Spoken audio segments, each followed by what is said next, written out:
माशी बहरान, दवाइयों की कीमत में 18 से 20% तक इजाफा हुआ।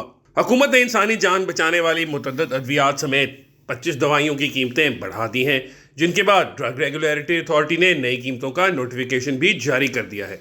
नोटिफिकेशन के मुताबिक इन दवाइयों में ब्लड प्रेशर और खून की शरेयानी खोलने वाली गोलियां, मुख्तलिफ बीमारियों के इंजेक्शन, गोलियां और इनहेलर और सिरप वगैरह शामिल हैं।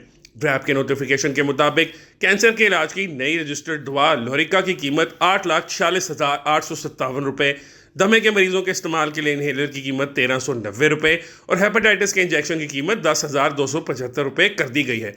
जबकि पैरासीटामोल की 20 गोलियों की नई कीमत 192 रुपये, मलेरिया में इस्तेमाल होने वाली क्लोरोक्वीन की कीमत 1,007 रुपये मुकर्रर की गई है। इसी तरह कैंसर के मरीजों के इंजेक्शन की कीमत 17,513 रुपये और इन्फेक्शन में इस्तेमाल होने वाली दवा ज़ेरबैक्सा की कीमत 15,356 रुपये मुकर्रर की गई है। दवाओं की कीमत में इजाफे की वजह, ये सवाल जब पाकिस्तान फार्मास्यूटिकल मैन्युफैक्चरर एसोसिएशन के साबिक चेयरमैन मंसूर दिलावर से किया गया तो उन्होंने कहा कि पाकिस्तान में बनने वाली दवाओं के लिए खाम माल इंडिया और चीन समेत दीगर ममालिक से आता है, जिसकी खरीदारी डॉलर्स में करना पड़ती है। हमारी मईशत की सूरत हाल और डॉलर्स की किल्लत के बायस हमें खाम माल महंगा खरीदना पड़ता है, जिसकी वजह से दवाइयों की कीमतों पर असर पड़ता है।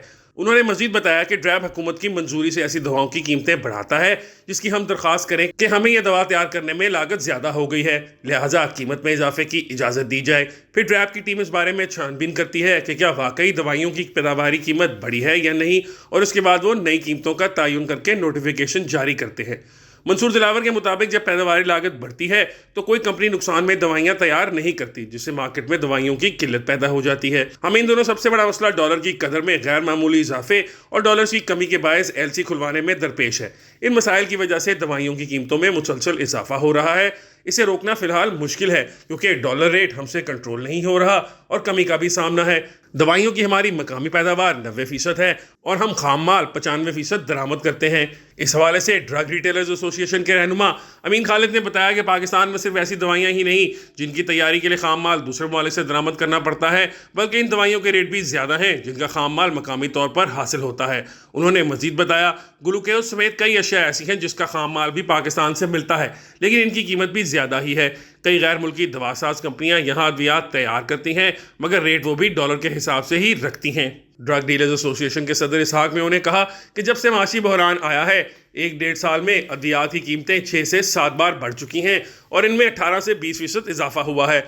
अद्वियात साज कंपनियां मुनाफा बढ़ाने के लिए अक्सर दवाइयों की किल्लत पैदा करके रखती हैं ताकि हुकूमत इनसे ब्लैकमेल होकर कीमतें बढ़ाने की इजाज़त दे। उन्होंने बताया ऐसी अद्वियात जिनके लिए खाम माल बैरून मुल्क से आता है, इसके अलावा मकामी सतह से खाम माल लेकर तैयार होने वाली दवाइयों के रेट भी मर्जी से तय किए जाते हैं। बलूचिस्तान में कई अद्वियात साज गैर मुल्की कंपनियां यहीं से जड़ी बूटियां हासिल करके दवाई बनाती हैं, लेकिन तैयार करके बैरून मुल्क अपने दफातर भिजवा कर बार कोड लगाती हैं। इन अद्वियात का रेट भी गैर मुल्की अद्वियात के बराबर रखा जाता है। इसलिए हुकूमत को चाहिए कि कंपनियों की ब्लैकमेलिंग खत्म करके मखसूस मुद्दत के लिए कीमतों का फार्मूला तय करें ताकि मार्केट में भी इस्तेहकाम पैदा हो और शहरियों को भी दवाइयाँ सस्ती मिलें। इसहाक में के बकौल जब भी अद्वियात की खरीदारी करते हैं इसकी खरीदारी के वक्त रेट कम होता है, लेकिन जब इनवॉइस आती है तो अक्सर ही कीमत बढ़ी हुई होती है। लिहाजा हम माल इस वक्त तक पूरी मार्केट में स्टोर पर सप्लाई करने से गुरेज करते हैं जब तक इनवॉइस ना मिल जाए, ताकि हम भी इसके मुताबिक रेट तय कर सकें।